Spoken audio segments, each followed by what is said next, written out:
what is relevant in the moment and also what is relevant to my avatar in the moment. But then I'm thinking from an investor standpoint, don't I want to learn about other asset classes? Real estate is not just multifamily investing.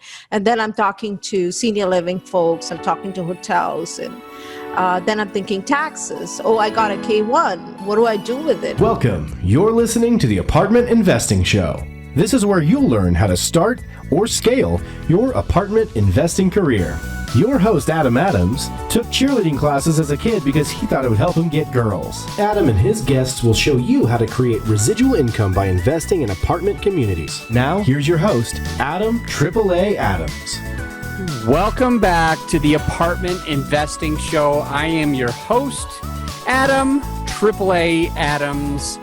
And today I'm really excited because actually one of my most favorite people, one person that I'm really lucky to know and call a friend is on the show. Kavitha, how are you today? I'm doing great, Adam. I'm excited to be on your show, like AAA Adams, yay. I'm so happy to have you. I really respect everything that you're doing. And for the listener, we were just reminiscing right before we started recording because Kavitha and I met when she was about to start a meetup group. Mm-hmm. And so we got on a phone call and we were talking about Meetup. And I even to this day, I think I thought you had your Meetup. And I knew you were doing all these amazing virtual meetups within your webinars and everything. But I didn't know you canceled your Austin Meetup. Well, I actually started another meetup in Austin called Create Wealth Meetup this year, actually. And we had one meeting and we had a great meeting with 75 people and then COVID happened. So, well, I'm the same because we're recording this mid-July and back in, and there's going to be a lot of content for the listener, by the way. This is going to be a packed with content episode, so stay tuned for that. I'm really excited. But as far as COVID and speaking of what's happening right now today, back in the end of February, we had a feeling that we were going to start shutting some stuff down. And so what we did is we had one meeting on the first week of March. Mm-hmm. We haven't had another single meeting, not at all. But we had a feeling we would do it for about 3 months. So we said March, April, May, nothing. But what's interesting is June, nothing. July, nothing. We're probably not going to have a meeting in July. And then the Raising Money Summit, which you came to, Kavitha, last year. The Raising Money Summit, we had 617 people all in a room. We're not going to be able to do that. So we're actually finding a way to have 3 smaller rooms of just 50 each. And for anyone who wants to come live, that's how we're going to do it. It's going to be because of COVID. Speaking of which, well, let's dive into your story because we've got you on a show for a reason, and you have partnered in 2,200 apartment units as a passive investor. And last year you started putting together your deals, syndicating, being an investor liaison, raising money, putting out content. And that's what I think we're going to learn the most from you today is because you have more experience than most people as a passive investor, you have this way of approaching the active investments completely differently. And that's going to really add a lot of value to us who have passively invested in less than you. I've invested in half as much as you passively, 1,100. And so I'm really excited. You've been doing this for years. You know this like the back of your hand. And I know that by the end of this episode, the listener is going to be able to have some really actionable things. Mm-hmm. Here's the 3 things we're going to get into with Kavitha. Is the first, we're going to talk about her avatar, because I think that that's one of the most essential things for you, the listener, is to have an actual avatar. And it's not a blue person like in that one movie, and it's not just an emoji that looks like you. We'll talk about what the avatar is and why it's so flippin' important for you to be able to raise money. And we're going to talk about content and what Kavitha has been doing on pushing out content because it's been amazing how you've been doing this. And then we're going to talk about lead magnets, because you've got one lead magnet where I think you told us that in the very first day or the first week of sharing this, you had hundreds of people download this lead magnet. So that's the final thing we're going to get into on this episode, which is the one that I'm most excited about, because I want to understand, how do we get hundreds of people to pull some piece of content? I think that's going to be valuable. So take it away. Tell us a little bit about your history getting into those. You were in tech, 2200, then you went active. Give us a little bit of the highlights. Sure. The highlight is I got started in real estate in single family homes 11 years ago now. Did that for a while and realized that wasn't going to go to scale the way I wanted it to scale. So I always had this thing that I would just go buy my own apartment in a little apartment building and run and own and manage it. But along the way, I discovered syndications and my life's changed. And I saw a new way of doing something and I was super excited. And that happened in 2016, 2017. Never looked back from there, did a whole bunch of passive investments, as you mentioned. Was in my tech job until mid last year, trying to figure out how to do the transition. I knew I wanted to be in real estate, and everybody who spoke to me saw me like, they talk real estate and I'm passionate and I'm like, my eyes light up and I just can't stop talking. They're like, okay, there is something there for you. So it was clear where my transitions was going to be. It wasn't just clear what the transition will look like, right?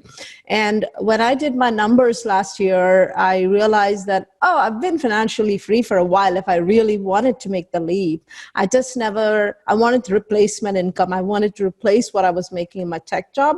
And if anybody's been in a tech job, they pay us really well. I call it the golden handcuffs. It's so good that it's hard to leave, but it still feels like handcuffs sometimes. So I kind of had to make that leap and tell myself it's okay. I got enough to cover my expenses. According to Robert Kiyosaki, I'm financially free. I'm just going to make the leap and see how it goes. And it's hard, especially because I'm single. I don't have a fallback income. I don't have fallback health insurance. So all of those factors had to kind of be worked out. So it wasn't like I just woke up and decided I'll do this. It was a very planned move. Love it. Love it. Thank you. And 2,200 doors passively, then 650 already, just as we record, actively. And that was last year that you decided, you know what? I'm financially free. It's a little scary. I do have these handcuffs. It's a little scary to jump away, but I should be able to be fine. At least by Robert Kiyosaki's, you were done. And so you decided to take the leap about a year ago. And since then, you've closed on, I think, 4 deals, 4 different syndications, 1 year. I think that's incredible. Last year, my team only closed on 1 syndication last year. I did a couple of passives last year, but on the active side, we only did 1. So it was tough to find a deal, and I'm absolutely impressed by what you've been able to accomplish. And one of the big things that I think that you've learned over the last year or so is how important that influence is to be able to raise the money that you need to be able to close on these 4 deals. So you've learned that, I think, firsthand, and you've been on the passive side and now the active side. And so I want to go into these 3 things with you: your avatar, the content, and the lead magnet, because if the listener does those 3 things, I believe that they'll be able to raise enough money to be able to close on 4 different syndications over the next 12 months if they do everything that you're saying. So when it comes to your avatar, is it a little blue guy or is it emoji that looks like you? Tell us who your avatar is exactly. It's me 10 years ago. Perfect. I was the perfect passive investor. I had income from a tech job. I really didn't know where to invest it except the stock market. And most people don't know where to invest it except the stock market. You talk to them about real estate, they're going to think single family homes. So I found that being in tech and surrounded by people like me, that I was the perfect avatar 10 years ago. Like what I didn't know 10 years ago is what I wish and I want to teach everybody around me that I'm surrounded with. Yeah. So tell me a little bit more. So it's easy to say you 10 years ago is your perfect avatar. Mhm. I definitely understand that. But for the listener who really wants to dive into understanding who their avatar might be, well, for me, 10 years ago, I had a triplex, and I think I was bartending 10 years ago. I had a triplex and I was a bartender. So I certainly wasn't my perfect avatar. But you mentioned that, having the golden handcuffs, the high net worth tech job, that income was a big benefit. And you mentioned that you wanted to learn about this. You only knew about kind of like the stock market, but you didn't know how to get into multifamily. So with your avatar, what are they going through today, and how are you going to add value to them so that they make a decision to be a passive investor with you? Sure. So I think before I get there, I want to answer one more question. I mean, your avatar might not be you, but it might be someone that you know. I mean, I think the best place to reach or to reach out when you first start is people you already know. Like, what does that sphere of influence, your sphere of influence look like? And who are those people, or what does the avatar look like for the sphere of influence around you? I think that's a very important question to ask yourself, because let's say I met some physicians who got into the business. I mean, it was obvious, right? They were in that influence of, they had other physician friends and whatever, right? So everybody, we are surrounded by people, and we know a lot of people, and our sphere of influence extends outside of us. Now we need to look at who are those people that you can relate best to, and whom you can add the most value to. And I think that's kind of where I would start. If you're looking at, okay, the avatar is not me, I wasn't in a place to invest, but who can I influence that is in a place to invest? I like that a lot. And I So, agree with you 100%. and what was your question again? Let me come back to your original question. What I want to do is I want to dive into your avatar, but more specifically on how you add value to that avatar. Here's some of the things that I do with my coaching clients. I help people raise more money, and I host the Raising Money Summit that you came to last year. That's my main thing is I try to help people have the ability to raise unlimited amounts of capital. That's my goal. And what I think a lot of people miss is understanding who their avatar is. And you hit it right on the head when you mentioned, that you should figure out who you could work with, that you would resonate with, that you would get along with, that was already in your circle of influence, and that is able to invest passively in some of these deals. And so that's who I want to understand with is if you could just take us back and talk about, A, what is your avatar worried about? B, what are their goals? And C, what do they have in the bank? Like what assets are available to them today? So what are they worried about? What are their goals? And what do they have in order to achieve those goals? Sure. So my ideal avatar, like I mentioned, is me 10 years ago, primarily like people in high net worth tech jobs or related jobs, even some physicians that are busy and don't have time to figure out how to invest outside the stock market. All people have known is what to do with their retirement, for example, is just take the money, put it in a 401k and invest in the stock market, diversify in the stock market as you will. But when I look back at 10 years ago, I realized I was trading options, and it was such a pain to keep up with things that I really wanted something stable that would cash flow and give me, equity returns as well. So I think you look at your avatar and you go like, what is the pain point that the avatar is facing? And that's kind of where I started, because I knew the pain point. I was there 10 years ago, right? I knew that I didn't know what I didn't know, but I wanted to learn more.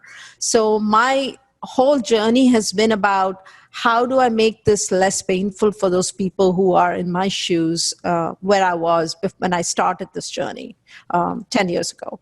So from what are they worried about? I'd say they're worried about I have money, right? I'm in a great job. It pays me well, thankfully. But I don't know what to do with that money. I don't know how to make my money work for me. I think that's the biggest worry, which is a great worry to have because most people don't have money to invest. But unfortunately, this is a business where you need to have money to make money, right? You can't walk in. It's not wholesaling. If you don't have money, I do talk to people who don't have money, who want to make money. I tell, hey, figure out how you can wholesale, maybe go to network marketing. There are other places where you could make money without anything. But multifamily passive investing is for people who have money and who want to grow that money and make it work for them and grow much faster. So kind of make that more concise. I'd say my avatar is worried about how to make their money work for them. Their goals are generally, I'm in my 40s, and most people my age or late 30s are thinking about financial independence. They've worked in their job for 15, 20 years, maybe longer. They're done, right? They're done, and they're like, how do I get out of this thing? So I realized there's so many people in that range of ages and also life situations and work experience that I resonate with them 100% because I'm on the other side of that, right? Like I have crossed that boundary and I'm like, okay, I'm financially free now. I do what I love. I absolutely love what I do. And I couldn't say the same in my 3 years ago. So their goals are financially free themselves, get their kids through college, and just have a secure future going forward, and maybe even start a second career. Right? Financial freedom in retirement doesn't anymore mean that you do nothing, but they are looking at what is my passion. I want to be working on my passion. So I look at it as their goals as pursuing their passion, getting their kids through college. Maybe the kids are already in college or through college, and then funding their retirement and just being able to travel the world, do the things they love. Those are pretty typical profile of my avatar. And the last thing you asked was assets. So my profile, the avatar I'm looking at, they have a sizable amount of assets they've built up over time. And most of their assets are concentrated in two places. They have a single family home usually that they live in. And then some of them might even have a rental home or two or three. And they've been there, they've done that, they've experienced the pain of being a landlord, and they're like, I don't want to do this anymore. Can you please figure out a better way to manage money or make money? Because I'm making $100 here and I'm dealing with this tenant day in and day out. So they have experienced that pain, or some of them might not have. And then they have almost 80-90% of the assets outside of their single family homes in the stock market, whether it's stocks, bonds, whatever, mutual funds, or what have you. But they don't really know how to get into real estate besides doing a single family home. Most of them, I'd say, are there. I'm writing all of this down, and I think it's brilliant. And I'm going to just sum it up for the listener. Your avatar has a high income. They're busy professional. They want to make money work for them. They don't know all of their options. They desire to learn more, but they don't know where to get it. They want financial independence. They want to put their kids through college. They want to know what is next. After this job, what am I going to do next? They want to fund their retirement, travel the world. In assets, they have sizable assets, usually in their own home and maybe a rental or two that they don't like.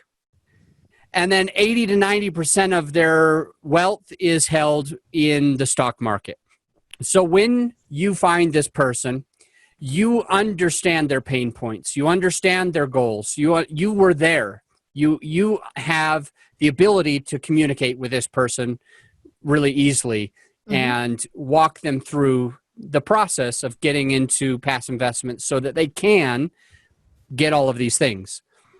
And so then you create content. This is the second part of the podcast that I really want to get into. You're creating content for people. And with the content, you are I guess let me propose this as a question. Because you put out more content than most people out there. You're doing an amazing job with it. Thank you. Absolutely. And when you do it, the big question that I have is, are you thinking about your avatar, or are you just putting out, quote, good content willy-nilly? There's no willy-nilly. There's absolutely no willy-nilly. I think every webinar I do is, I would say, I am putting myself, like, let me give you an idea of what I went through, right? So my pain point was when I started learning, I started trying to figure out where to go to find that information, because it wasn't like delivered to me in a package. Nobody told me, hey, this is how you do multifamily investing. I'm like, it took me almost 3 years to find a multifamily mentor to go to, because it's amazing when you don't know anyone in the business. It's very hard to kind of figure out where to start. So I went to Dallas and I got a mentor and I started learning, and I spent almost every month, twice a month, driving back and forth from Dallas. And I'm a single mom. I have a child at home. I have 2 dogs. So it wasn't easy with a full-time job and managing a household to do that. But I did make an effort because I was really, really interested. So my avatar and the pain point that I'm trying to solve for them is always thinking, what did I wish somebody had taught me 3 years ago or 4 years ago when I started learning? And I'm thinking through, like, I think being an engineer and a very analytical person helps, because I'm thinking through steps in my head of when a person walks through the door, what do they want to learn? Once they've learned a little bit, what do they want to learn next? Like, what are they ready for? So in that sense, some of my investors come in new, and I actually send them back to my recordings and I say, go watch that one first. And I give them a series of ones to watch, because there is a progression and there is a method to my madness. It isn't willy-nilly. I just don't put out content. That said, I also look at the current events happening, like when CARES Act happened, COVID happened. I did do a lot of content around it, because a part of my own self, I'm trying to understand this craziness of the CARES Act and what it means for me, what it means for my business, what it means for my 401k and all that. And then it came out like a slew of content, like I was doing webinars every week. So again, I'm trying to figure out what is relevant in the moment, and also what is relevant to my avatar in the moment, like, and to someone like me right now as well. So a lot of it has been around, okay, I did multifamily investing. I could have stopped there and said, okay, I'm just going to keep talking about multifamily investing. But then I'm thinking from an investor standpoint, don't I want to learn about other asset classes? Real estate is not just multifamily investing. And then I'm talking to senior living folks, I'm talking to hotels, and then I'm thinking taxes. Oh, I got a K1. What do I do with it? I don't know. So all of that kind of like, it's in my head, it's like, what is the pain point that I'm experiencing or I have experienced? And how would I have loved someone to bring someone to my house, I mean, in the comfort of my house, and learn about it? So yeah. Loving it. Loving it. Okay. So you pick your avatar, first step, then you start doing content. How often are you putting out content? So when I started, I was thinking I was doing twice a month webinars. And then I was also doing like blogs. I was writing a blog a week, at least once in 2 weeks. I can't say I have done that regularly. Life kind of got in the way, but I usually try to put out content every week, and I try to stay on the top of the investor's mind more often than not. That means every day just posting something useful. It might be a paragraph sometimes on Facebook about something I'm thinking, which might not be even investor related, right? Like sometimes I feel like people have to see the personal side of you. It's not all like numbers and, oh, this investment and that investment. You are a whole person. Like bring your whole self to work. I'm a big believer of that, of bringing my whole self to work. And for me, my whole self is my family, is what I'm going through at the moment, all of that stuff, current affairs. I might talk about anything, but it's my connection to not just my investors, my friends as well. And a lot of my friends are my investors, so which kind of works out really well.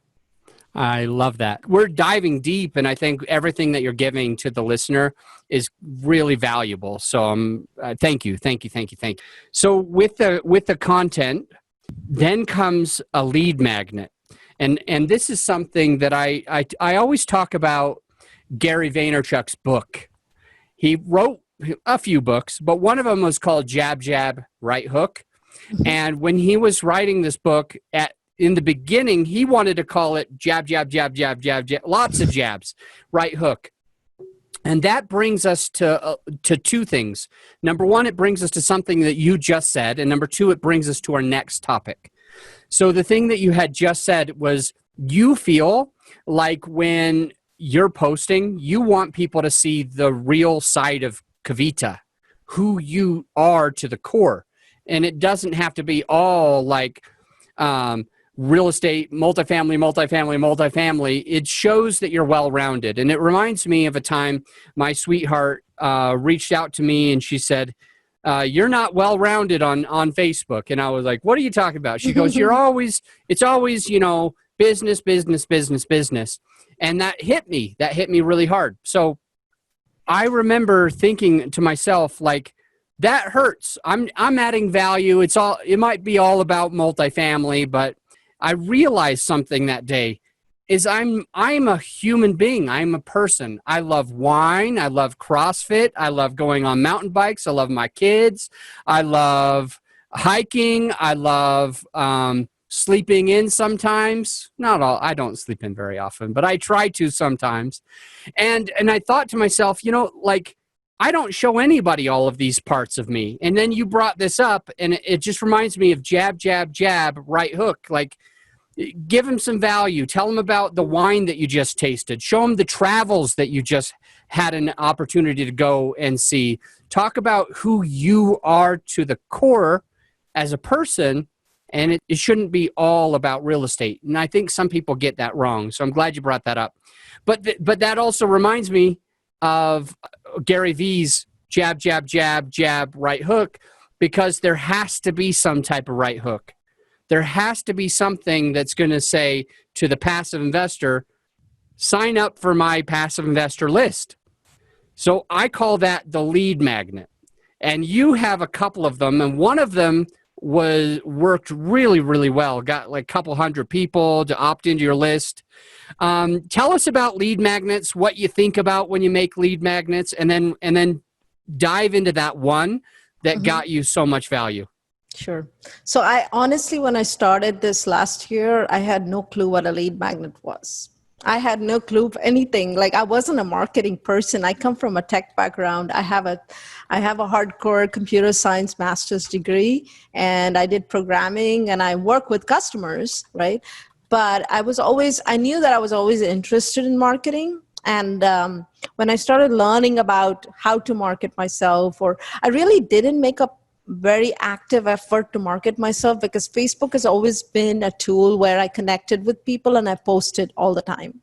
So my transition to actually using a lead magnet wasn't like, oh, I'm just going to pop in and start this, use this lead magnet. It was more like I'm adding value because I'm discussing what I'm doing with my apartments in my life. And then lead magnet just happens to be one part of who I am, or one part of me adding value to my investor. So when I think of lead magnets, I haven't worked on a huge number of lead magnets. I'll be honest. I've worked on a few, and they didn't start as lead magnets. Interestingly, they started as a blog. So I was going to write this blog a few months ago, and it was because of a conversation I had with an investor. And this investor is investing or wants to invest passively, but is also looking at residential investments. And I kind of thought, oh, I've left the residential investments behind in my life. I'm not going to do it. I'm just going to talk multifamily. But it was interesting. After talking to her, I realized I have such a huge number of people that follow me, and they still like residential. They still want to do, and I still have a residential portfolio. I didn't leave it behind. So I said, why not share my experience about how I did my residential? Because people want to start somewhere, and they don't always have the right, passive investing is not always the right tool for everyone. It's not like the right tool for a person just starting. It's not the right tool for someone who doesn't have much money to invest. So I can see people growing up through investing in single family or otherwise. So I said, hey, why not put together the short residential investment strategies because I was spending so much time on the phone with this lady, trying to talk to her about residential investments. And I'm also a realtor. So I talk about residential investments to folks who want to buy investment homes, right, in Austin.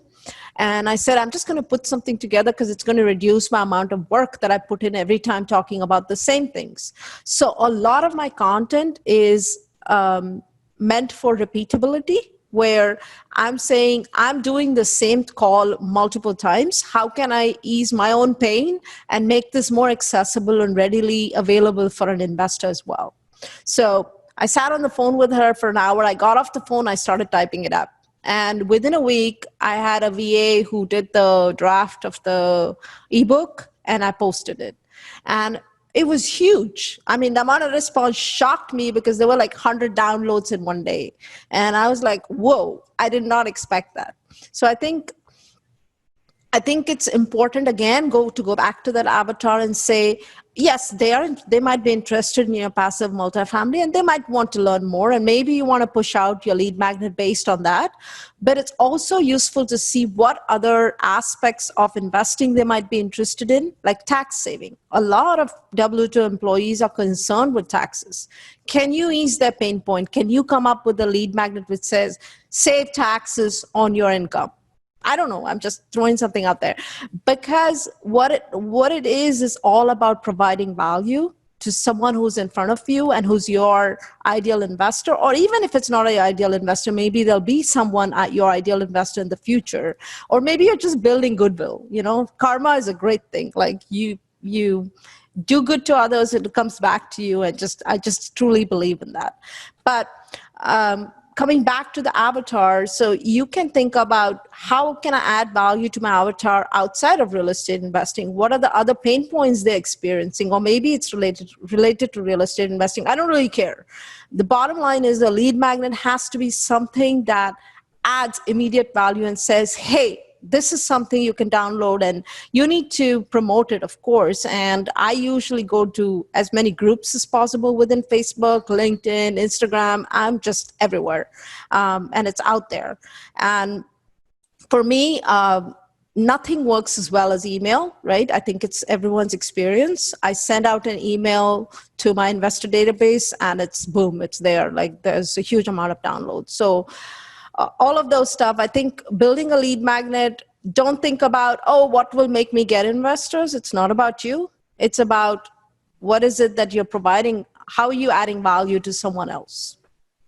Let me ask you this, and I think this is important, and answer honestly. Mm-hmm. We might not have the same answer, and that's totally fine, but that's one of the reasons why I'm asking you. Because you're putting out so much content, you have your exact avatar, you do have lead magnets, and so my question is, if the listener wants to raise a ton of money and not have to ever ask anyone for money, is doing this system that we've talked about, putting out content and having your avatar and having a lead magnet, is it a way?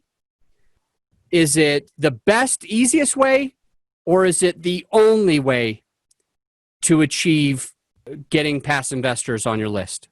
Is it a way? It's a way. Because okay. I have seen, it depends on your personality, right? Let's say I've known people, and I have a little mastermind group that I interact with. I've known people in the group who never are even on Facebook, who are never posting any content, and they're very successful.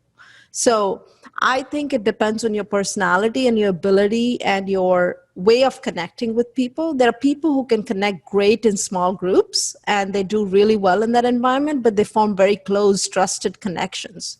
So you could have, 30 investors who invest with you every year, every deal, or you could have 300 investors who invest with you in maybe a couple of deals here and there, but are not consistently investing. And I think the profile doesn't matter. It's how you connect with people and your personality that matters. And there is no one right or wrong way of doing things in my book.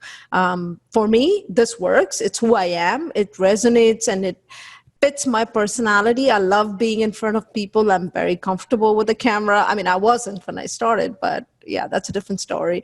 But I'm very comfortable jumping on a webinar. I don't think to talk. My job prepared me for that. But maybe your job is not preparing you for that, and you don't have to push yourself and be someone you're not. Find a way that is connecting you with other people who can invest with you, that is most closely resonates with who you are as a person. If you're a shy person, maybe it's you get on every day you get on 5 calls with 5 investors. Have a deadline, have a number of investors you're going to connect with every day. How you find those investors, have a strategy for that. Maybe it's your close friends, maybe your friends referrals. Maybe you go door to door and drop a book and say, hey, drop Rich Dad Poor Dad with a card on it. I don't know. It can be whatever is best suited for your personality. Very interesting. I like that. So I would have said the easiest way. So there's a way, the easiest way, and the only way. And I would have said it's the easiest way. And I've had some clients where I help them raise capital. They've raised easily $8 million in one weekend, and they're coming because, back to Gary Vee. Gary Vee is talking about if you're not online by 2021, you're going to lose the game, and that's one of my clients. They live in Dallas, Fort Worth. They're members of, I think, the same coaching program as you did, and they've been able to raise massive amounts of money in one weekend, $8 million, and I can't say very many people have been able to achieve that. It's a lot of money in one weekend. The reason that they joined and wanted to do this is because they're nervous about being able to keep doing that. They feel like they need to get out in front of more people to raise more money because they pretty much tapped out their investors right now. Sure. And so even though they're very successful and they've done well, it seems like that's the easy way for them, is to say, well, if just more people know who we are, then we'll be able to raise more money, because right now they're not famous, they're not out in the limelight, but to their investors, they've done some amazing things for them. And so between a way, the easiest way, and the only way, I would definitely say the easiest way. And I feel like we're going to be swimming upstream, where people like those clients that I was just talking about, people like them who've done a lot of really cool things over the years, it seems like the passive investors are starting to notice you instead of them. The passive investors are starting to notice me instead of them, because you have influence and you have lead magnets. You have things that people are talking about you when you're not even in the room. They're like, hey, look at this lady, Kavitha, amazing. I love this content. But those other investors that have done well, they're not putting out content, and they're not being in front of the passive investor as much. So I would definitely say the middle of the three. Yeah. I see value in both, right? I want that one-on-one connection with my investors. But again, once your sphere of influence grows enough, that becomes harder and harder to do on a regular basis, right? Your calendar is full of meetings all the time, and you don't have time to do real work. So you kind of have to balance the two. Once or twice. All right. Do you have time for the final 5, Kavitha? Sure. Shoot. All right. We're going to take a quick break, and we'll be right back with the final 5. This episode was made possible by Adam's Inner Circle program. This exclusive group is a collection of industry leaders, influencers, passive investors, and strong operators. This is the type of community you want to join, where we come together multiple times each month, virtually and in person. We support each other, invest with each other, and even interview each other on our podcasts, and invite each other to speak at our live events. If you're ready to take your real estate investing to the next level, this is the group for you. Fill out an application today by following the link in the show notes. My friend, what is a book that you recommend to the listener? I think Rich Dad Poor Dad, like every investor, I'd say.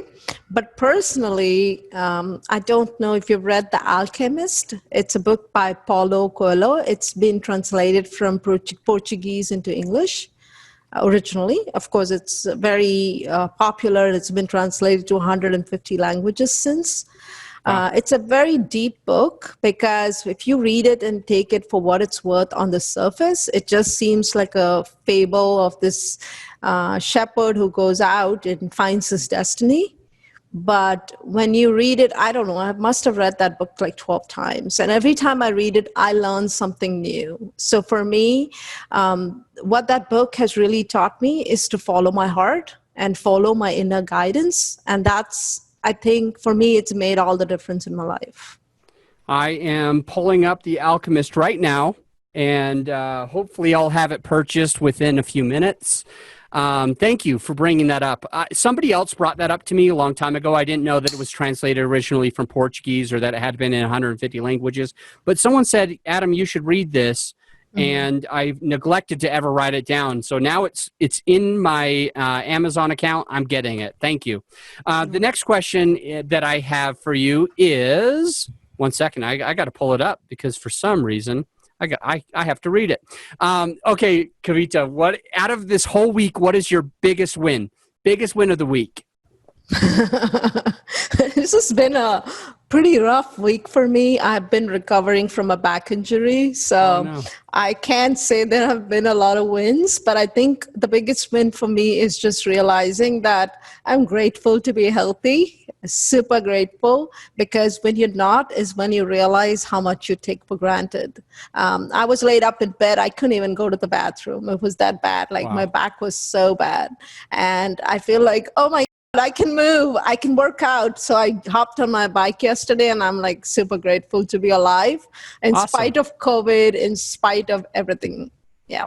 Question number 3 of the final 5. What is a challenge that you've recently overcome in your multifamily business? I think finding deals right now has been so hard in spite of COVID, and we are all thinking, we're going to find deals left, right, and center, distressed and all that stuff. Didn't happen. So it's been very interesting to see how difficult it's been. Just working with a partner recently, we have a under contract a deal in Austin. I'm super excited. I'm stoked. I'm here. This is I'm ready to invest in Austin because I feel like Austin has a really bright future and the rents are way under market. So that's a definite win for me. I'm really looking forward to it for me and my investors too. Awesome. What is one piece of advice that you would give to somebody who's brand new, never closed a deal, but they want to? Get a mentor. You need a mentor. This is not a business. If you want to really succeed in this business, you need help. You need guidance. It's not a do-it-myself business. You need a mentor. You need to surround yourself with people who think like you and who think maybe even ahead of where you are, because that's where you want to be. Love that. Question number 5, what is the one thing that an experienced listener can do to take their business to the very next level? Partner with the right people. Find, for me, partnerships, like my mastermind, we have 5 people in my mastermind. I feel like every time I talk to them, I learn something because they make me grow. They make me get out of a rut, because we all get into a rut, no matter how good we are. And they make me get out of a rut and think differently. And just talking to them makes a difference, especially in this COVID world where you're stuck at home. You need to have a mastermind group. You need to have a set of partners that you can brainstorm with on a regular basis, because it really helps you plan and think ahead. You can do all the thinking by yourself, but there's nothing like, I think, who was it? Like the guy who wrote Think and Grow Rich said, Napoleon Hill. Thank you. Yeah. Napoleon Hill. He talked about masterminds, and he has this quote about mastermind, which it's like you put two people together. It's not like 1 + 1 is not 2. It's like it compounds. So you learn so much more being a part of a mastermind and interacting with people who are thinking like you and thinking maybe ahead of you. It's invaluable. Love that. And there's going to be a few listeners. I'm trying to get you at the Raising Money Summit this year, so I'm crossing my fingers anyway. If there's a listener who wants to reach out to you and get a hold of you, maybe they can meet you there. But what's the best way for them to reach out to you? Sure. My business is called Cherry Street Investments. So it's just everything spelled out, cherrystreetinvestments.com. I also have a Facebook group called Purely Passive Investor Group because I focus on purely passive investors most of the time. And a lot of people do talk to me or migrating to active investments. I'm happy to chat with you. But mostly I just deal with passive investors. So my group is a great way. I also have a YouTube channel, which is getting more and more viewers. And I have a lot of content out there, webinars, recordings, and even kids' financial education, which I did over COVID. Financial education for teenagers and kids. So everything's out there. Again, Cherry Street Investments, you can Google that. You should find me. Awesome. And don't even worry if you are on the Facebook Live. Kavitha is going to put that link in the comments of the Facebook Live. And if you are in and just listening to the podcast itself, all you need to do is scroll down and you'll see that link. You can just click it. Kavitha, thank you so much, my friend. I am so happy that you spent an extra 20 plus minutes with us. Thank you, Adam. I was great talking to you. It's always nice to chat with you. So grateful. I'm going to let you go, but until next time, my friend, think outside the box. As a reminder, any investment opportunities mentioned on this show are for accredited investors only. And if you're interested in working with me and my team, then go to realbluespruce.com and click Get on the List. It's that simple. Just click Get on the List to start passively investing. This has been an episode of the Apartment Investing Show with me, Adam Adams. All rights are reserved. And if you haven't done so already, then make sure that you absolutely smash that subscribe button. And I'll see you on the next episode.